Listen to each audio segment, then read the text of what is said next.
నీలాంటి కొడుకు భూమండలం మొత్తం ఎదిగిన దొరకడరా. ఇందాక నుండి ఎక్కడ కొట్టం రాకుండా మాటలు చెప్పి ఎస్కేప్ అయిపోతున్నాడని మీరు అనుకుంటారేమో అని లోపల గాబరా పడిపోతున్నాను రా.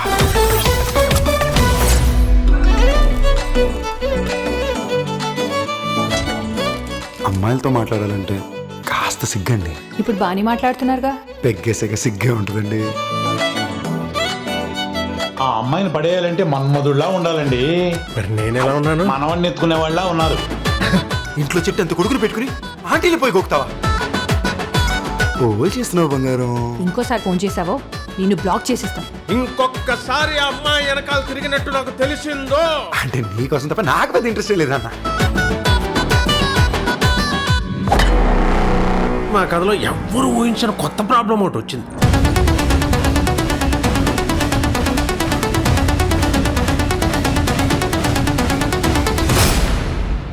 జరిగింది ఏదో అర్థమయ్యేలా చెప్తారా?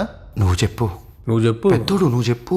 ఇందులో పెద్ద చిన్న ఉంది, నువ్వు చెప్పు. చెప్పడానికి ఏముంది, సైకాలజీలో కోర్సులు ఉన్నాయి కానీ సైకోలో కోర్సు ఉంటే సిలబస్ మీరే రాయాలి సార్. వెయిట్ చేయి, ఇంకా చాలా ఫన్ ఉంది.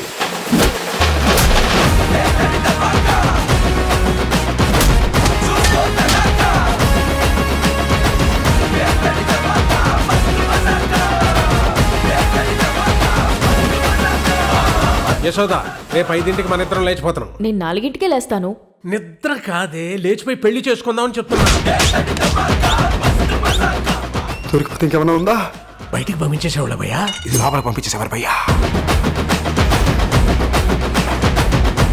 సార్, బల్బులు మీ ఇంట్లో ఉంటాయి, స్విచ్లు మా ఇంట్లో ఉన్నాయి, బల్లు మీ ఇంట్లో ఉంటాయి, తాళాలు మా ఇంట్లో. కోవిడ్ మీ ఇంట్లో ఉంటే వ్యాక్సిన్ మా ఇంట్లో ఉంది, జ్వరం మీ ఇంట్లో ఉంటే డోలో మా ఇంట్లో ఉంది. డిస్టర్బెన్స్!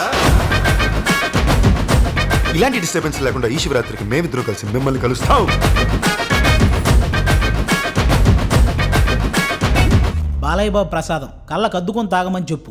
తాగిన తర్వాత 3 సార్లు జై బాలయ్య జై బాలయ్య జై బాలయ్య జై బాలయ్య, జై జై బాలయ్య.